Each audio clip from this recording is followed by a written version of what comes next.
watching the Kansas City Chiefs. How do they respond against, guess who, the Detroit Lions? They just we all watched them lose to the Jacksonville Jaguars. They're up 14-0 and lost that game. Some of us at this desk went to bed. Some of us did not for that game. But I'm curious how the Chiefs will respond, particularly offensively. I just think they seem to be a mess right now when we thought that they would found their way. Can they go toe-to-toe with the high-flying Lions? Lewis, what are you watching in Week 6? I'm watching the other team from that matchup the other night, the Jaguars, at home against Seattle, coming all the way across the country. How does Trevor Lawrence and this group respond to prosperity, to now that people are talking about them like, hey, maybe they will win the South. Maybe they will take the crown from Indianapolis. Maybe Trevor Lawrence has arrived. Well, now you get to show up, because this is where you need to stack another good performance on top of the one you just had, especially at the end of the game, where you said it was sheer panic at the end of that game, but you got it across the goal line anyway. That play is funny. This could be a Super Bowl preview. People will laugh when you say that. It's not impossible. Jeffrey, what are you looking forward to this weekend? Aaron Rodgers versus Browns defense. We're talking about the Steelers being able to take the next step, right? The defense is going to play against a rookie-led Dylan Gabriel offense, hopefully take advantage. But let's see how Aaron Rodgers, DK Metcalf, the rest of this offense begins or continues to try to extend their lead in the AFC North. This is a massive game for them. They can keep gaining games on Baltimore. This is a big night for the It is. Rodgers. Look, I mean, everything is set up. We haven't seen the Steelers in forever, right? Because they played an early London game a week ago and then had the bye. It feels like we've waited a long time since we've watched them. But boy, is it set up for them.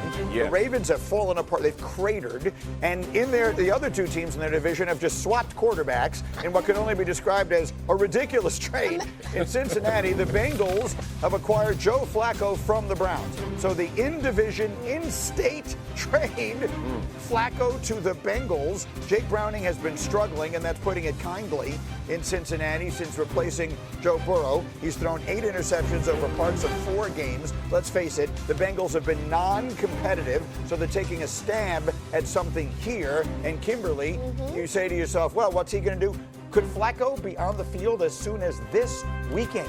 He could be on the field. He could start wearing number 16 for the Bengals. And it sounds crazy, except, listen, even the Packers understand this is a veteran quarterback who has led a team to the playoffs. I understand. Beat the Packers earlier, too. Exactly. So from the Packers side, they will be prepared to see Joe Flacco. But listen, if you're the Bengals, they had to do something. I know some people are saying, well, how could a 40-year-old quarterback do anything? You have a locker room that you have to answer to. Like Zach Taylor, like this team has been struggling. They're getting nothing offensively.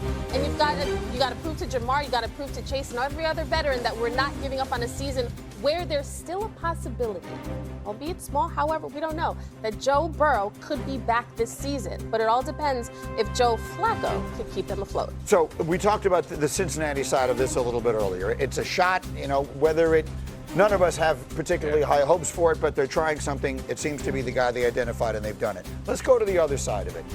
The more I've thought about the Cleveland Browns' plan for this season, the less it makes sense to me. Right? Sure. They spent their entire summer. You were there, right? You're out there covering everything. They gave all the work to Joe Flacco and what was left over to Kenny Pickett. Then before the season even starts, they trade away Kenny Pickett, and now 5 weeks in, they've traded away Joe Flacco. They have these 2 rookies that we all knew were going to wind up being the guys you wanted to play this year anyway, and now you got to try and frantically catch them up. Their plan was, we're going to win games with Joe Flacco, which sometimes, look, I get it, every team goes into a season thinking we're going to win, but maybe you have to have more realistic understanding of your situation. Like, this just strikes me as a situation not well handled. Well, when you enter training camp, you need everyone to be on board and everyone to expect the best and to work hard and play hard. And if you are putting Dylan Gabriel out there or Shedeur Sanders, I don't know that you get that out of them. They have respect for Joe Flacco. He led them to the playoffs. I think at the beginning of the season, that was the right move to make. What they were doing with Kenny Pickett, I don't know if that was smart, but now it's time to make the transition. So it didn't work out with Joe Flacco. It doesn't mean that they should not have tried with Joe Flacco. Well, but my pushback on that would be that for everyone who was up early watching this game last weekend, they looked better with Dylan Gabriel immediately. Yeah, agreed. He walks in there, gives them some life, gives them some bounce, gives them some hope. He can move I mean, from one side of the field to the other if he has to? Like, they I'm just saying that it wouldn't have been like that. No. Why not? It would not have. So getting a bounce means that you have to fall first. Assuming that Dillon Gabriel would have started that season at week 1, having gone through this process, like that matters. I think it's you don't think your offense would have been better these first few weeks with him than it was with Joe Flacco? Here's the issue that Dominic is talking about. What we were looking at was 4 weeks of Joe Flacco, 3 weeks, whatever it was, of Joe Flacco, and it was very bad. Dillon Gabriel wasn't asked to do a whole lot. Let's be clear. Quinshon Judkins was actually powering that offense, that defense. So Dillon Gabriel, they gave him a very small thing, just, hey, work within this structure. He was not asked to take over a game. So if you're starting with that at week 1, I think to Dominic's point, it does look different. That looked But you could have spent 6 weeks getting him ready for that game, is what I'm saying, instead of spending 6 weeks getting Joe Flacco. Joe Flacco can show up in Cincinnati and be their starter 4 days later. Right. You needed to spend the entire preseason getting him ready to be your I think, well, look, if you were going to sign Joe Flacco, you could have managed the reps differently. Considering the fact, look, Joe didn't need a whole bunch of training camp reps in order to put out that dismal performance that he put out there. Okay, so you could have spent a lot more time on your young players, or, as you're suggesting, just skip Joe Flacco altogether and just have some future performance projection ability and say, hey, look, this guy, ultimately, we're going to wind up sitting him on the bench anyway. We got to find out what we got with these 2 young guys. Why do we even need him here? And even if you're going to use a watered-down game plan for Dillon Gabriel, what he looked like, what he used last week, that's a hell of a lot better than what they showed during the beginning of the season. And I'm telling you what, to me, Shedeur could do the same type of thing. You knew this year anyway was kind of a transition year. The roster, teams always overestimate where they think they are in their build, Greeny. They always do. They always think that they can win. They're not there yet. I would have rolled with the young quarterbacks from the get-go, too.